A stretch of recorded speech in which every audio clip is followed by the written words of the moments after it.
All right, I wanted to continue looking at domain in a little more depth. Here we're going to be looking at trying to find the domain of functions given equations.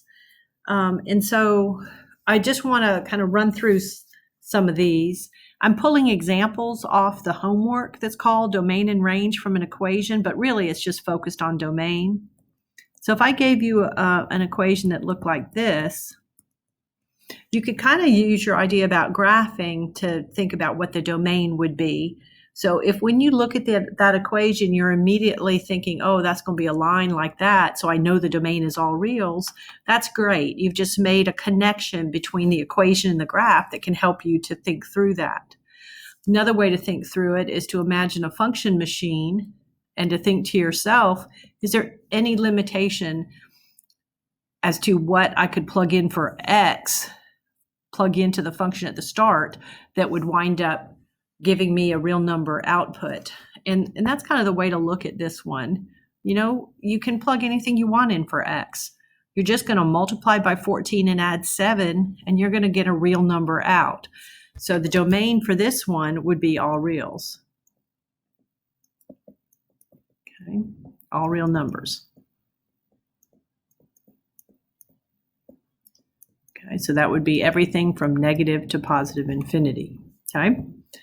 All right, so that's a couple ways to think through it. If you can visualize the graph and see that the x values would be all reals, or if you can imagine if there's any limitation to what you can plug in, this function was just going to take what you plugged in, multiply by 4, and add 7. So nothing was going to prevent it from being a real number when it comes out. So that's why that turned out to have the domain being all real numbers. All right, but now we're going to get into some that maybe aren't. Like, okay, here's a classic one that we've already commented on the other sheet. So if you have a rational function, something like this, okay, what you should be thinking about there is, you know what, there is a trouble spot. Okay, you should see that and say, oh, I can't divide by 0. That would be a problem. Okay, and so sometimes you can just look at it, like on this one, I think you could just look at that and see that 9 would be the number that would cause a problem. You could also just say, what makes x minus 9 equal 0, and find it that way by solving that. Okay, and then saying, okay, I know that x can't be 9. And that's basically one way to state the domain. What you're saying is any real number except 9 works. Okay. If we did that in interval notation, which is oftentimes what you're asked to do, you would say it's okay to use any number from negative infinity to 9, just not 9. And then, so what you do is you go from negative infinity to 9, jump over 9, and then go from just past 9 on. Right? And that right there would be the domain in interval notation. All right, so that's kind of a classic type that you get. All right, now this one's kind of interesting. All right, so what if you had something like this, a rational function, but maybe you had something like, 7, and let me make it even harder, maybe x minus 7, and then on the bottom, maybe we have something like x squared plus x minus 12. Okay, let me make that look a little bit neater. So it's still a rational function. The issue is still what it was on the other one. This right here better not be 0. But when I look at that, I can't just look at it and see what values of x might cause the denominator to be 0. So on this one, I would go ahead and think about what makes that equal to 0. And I would try to factor that. 12 is a whole bunch of possibilities. I would use 3 and 4. I would make sure it's factored correctly, so that would work.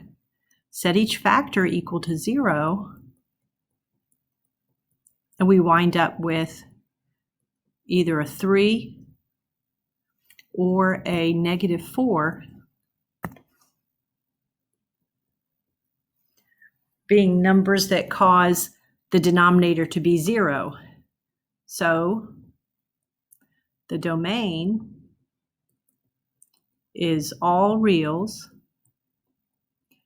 except 3 and -4. And so this one you would say, okay, so I can go all the way from -infinity to -4, can't include -4, keep going from there to 3, can't use 3, and then keep on going. So see, we had to say the domain was that x couldn't be 3, x couldn't be -4, but everything else was okay. And that is how you say it in interval notation. Okay, so both of those were cases of having a rational function. Okay. All right, and then we did one like this. So what if we had the function defined as square root of x minus 7? Okay. Well, this has a trouble spot. Let me write that in black is what I meant to do. Okay. So this is f of x. Here's what we were given, square root of x minus 7. And this has a trouble spot. The issue is that we don't want that to be a negative number, the quantity under the radical to be negative, because the square root of a negative would turn out to be an imaginary number. So, you can kind of think back to if you were being asked to graph, 7 works, 8 works, 9 works, because you get square root of 0, square root of 1, square root of 2, and those are real numbers. Okay, those are real numbers. But if you tried to put in a 6, you'd get square root of a -1, which is imaginary. And so you wouldn't be able to have an ordered pair on your graph that was 6 something. So that's kind of the connection. That's what's going on. So the way you can do it just purely algebraically if you want is you need x minus 7 to be bigger than or equal to 0. So you need x to be bigger than or equal to 7. That's your domain. We just normally state it in interval notation. If it has to be from 7 on, including the 7, this is the way you would write that in interval notation. Interval notation is just a shortcut for that picture right there. Okay, so that would be your domain in interval notation. Right, and then when you have one like this where you can just kind of see that 7 is that critical number, it works sometimes real well just to pick the 7 and then test to see whether it's 7, 8, and 9 that are okay, or whether it's 7, 6, and 5 that are okay. Because ones like this are a little bit trickier. Like what if that had been flipped around and had been 7 minus x? Do you see how a 7 right there, okay, causes you to get, see, like if you did your graphing and all, if you put in a 7, you'd get square root of 0, which is 0. But this time, if you put in an 8, you'd be in trouble because you'd have square root of -1. That's imaginary. You wouldn't have an ordered pair at 8. But see, 6 in this case is okay. Do you see that? Square root of 7 minus 6 is square root of 1. It's okay. Okay.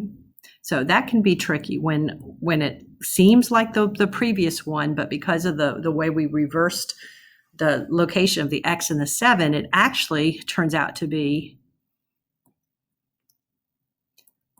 this way. Numbers smaller than 7 are okay. They give you positive numbers under the radical. You can be 7, but you can't be 8 or 9. So the interval notation for that would be -infinity to 7 with a bracket. Now you can still use the algebra. You can take 7 minus x and find out what makes it bigger than or equal to 0. So if you wanted to use algebra on that, you could, but you'd have to subtract 7 from both sides, and you'd be left with -x is greater than or equal to -7. And this is why people usually mess this one up if they're trying to do the algebra.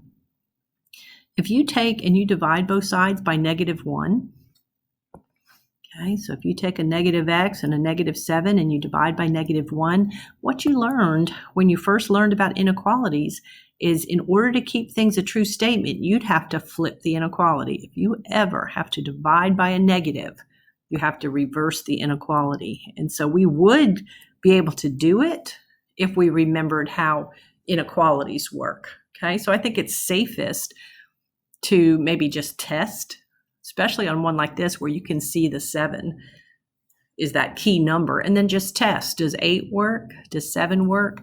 And we found out that 8 over here did not work. Okay.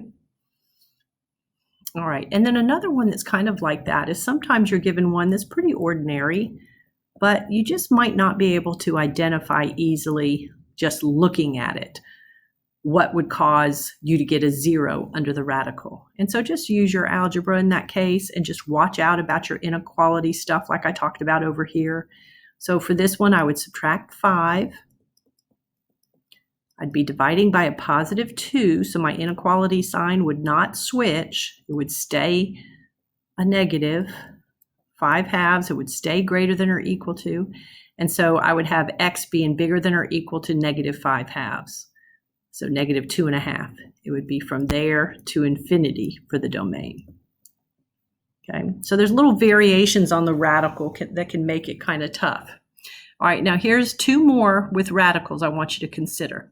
So remember that normal square root of x minus 7? Well, what if I did something like f of x equals 3 over the square root of x minus 7? Okay, and then what if I did maybe something like this? Maybe I put maybe like an x minus 9 down here, and maybe on top I had x minus, say, 7. Let's try those 2 variations. Okay, you have to keep your wits about you when it comes to what the issues are. See, what happens on these 2 problems that I gave you is we have the issue of a fraction together with the issue of a square root. So you have to kind of think about then what might happen. So see, this part right here is under the radical. So you know the x minus 7 has to be bigger than or equal to 0 to make it, because of the radical, to be okay to do the square root of it, it has to be bigger than or equal to 0. Okay, but here's the deal. If I put a 7 in, and so if I did put a 7 in, okay, think about that, and I got a square root of 0 down there in the denominator, then I have a 0 in the denominator. Do you see that? And if you have a 0 in the denominator, that's undefined. So what's tricky about this one is I'm putting both a square root and giving you a fraction all at the same time. So in reality on this one, what I want is for x minus 7 to just be greater than 0, okay? It can be greater than or equal to satisfy the square root, but then because I made it a denominator, it can't be equal to 0. So the domain would just be x bigger than 7. Okay, x has to be greater than 7. So it's from 7 to infinity. And see, before we just had this, okay? We just had from 7 to infinity, including the 7 on the earlier problem, right? But because I put that in the denominator, I'm not allowed to be 7 because I would have division by 0, okay? All right, so now let's think about this guy. So the top part has a trouble spot. X minus 7 has to be bigger than or equal to 0. X has to be greater than or equal to 7. But then look at the bottom part. It has an issue because we have a denominator and we don't want it to be 0. So we know x better not be 9 down there. So if you think about these together, if you think about all the real numbers from negative to positive infinity, I really work on concentrating on this. Okay. We're limited to x greater than or equal to 7